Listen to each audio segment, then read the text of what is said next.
What's up, game changers? Today we're diving into The Psychology of Money by Morgan Housel. Because let's face it, we all want to understand money better, but most of us treat it like that awkward, distant relative we don't talk about. This book isn't about spreadsheets or stock tips. It's about how your brain, yes, yours, can either make or break your financial future. Ready? Lesson 1. No one's crazy.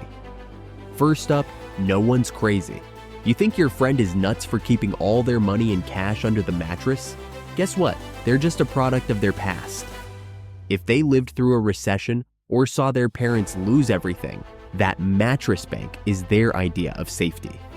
It's like that one friend who refuses to try sushi because of a bad tuna salad incident in 2004. Everyone sees money through their own lens of experience. Respect it, but don't copy it if it doesn't make sense for your life. Lesson 2. Luck versus risk. Okay, so let's talk about luck and risk. Housel says nothing is ever as good or bad as it seems. Take Bill Gates. He didn't become Bill Gates just because he's a genius. He also got lucky. His high school was one of the few that had a computer in the 60s. Now, am I saying you should blame your lack of a tech empire on your high school not having an IBM? Number. But remember that success and failure are often outside your control. That's why comparing yourself to others is like comparing apples to oranges, except you're the apple, and Bill Gates is like a super rare dragon fruit. Lesson 3. Never enough. Here's a wild one, never enough. Rich people doing crazy things to get richer? Yep, it happens. Look at Bernie Madoff.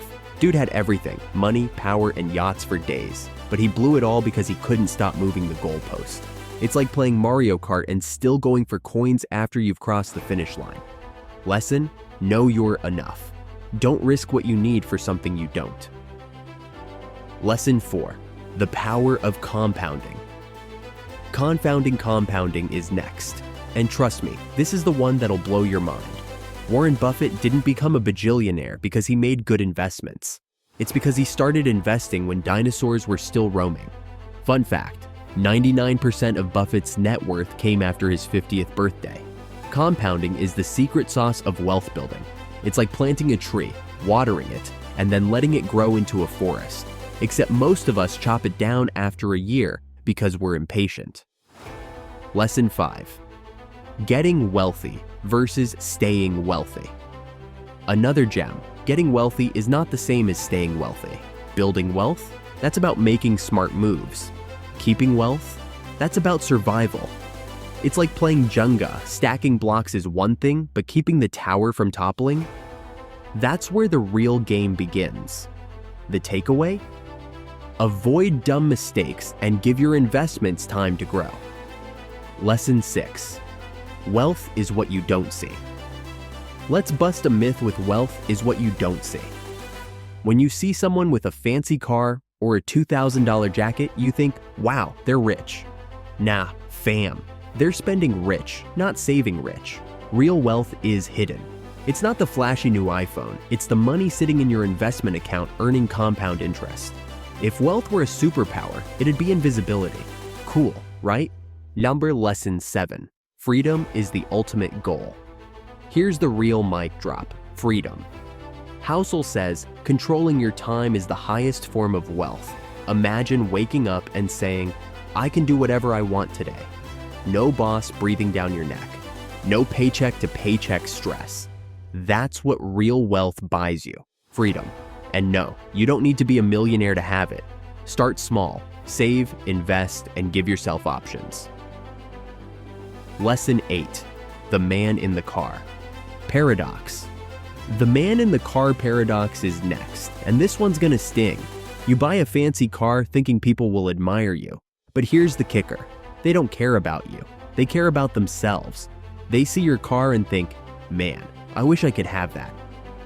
Moral of the story: stop buying things to impress people who aren't even paying attention. Ouch.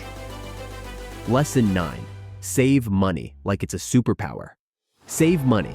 It's not sexy, but it's your secret weapon. Savings aren't just about affording the next big thing. They're about buying yourself peace of mind. You know that feeling when your car breaks down and you don't have to call your parents for help? That's the power of saving. It's the ultimate flex. Lesson 10. Reasonable greater than rational. And finally, reasonable beats rational. You don't need to be a financial wizard. You just need a plan that works for you. Like, maybe skipping Starbucks every day isn't reasonable because coffee is your lifeline. But cutting down on takeout dinners, that's doable. Personal finance is just that, personal. So there you have it, Game Changers, 10 key lessons from the psychology of money. This book isn't just about understanding money, it's about understanding yourself. If you want to build wealth, start with your mindset. Remember, wealth is quiet, compounding is king, and freedom is the ultimate goal. Hit that like button if this hit home, and share it with someone who needs to rethink their relationship with money. Until next time, stay smart and stay wealthy.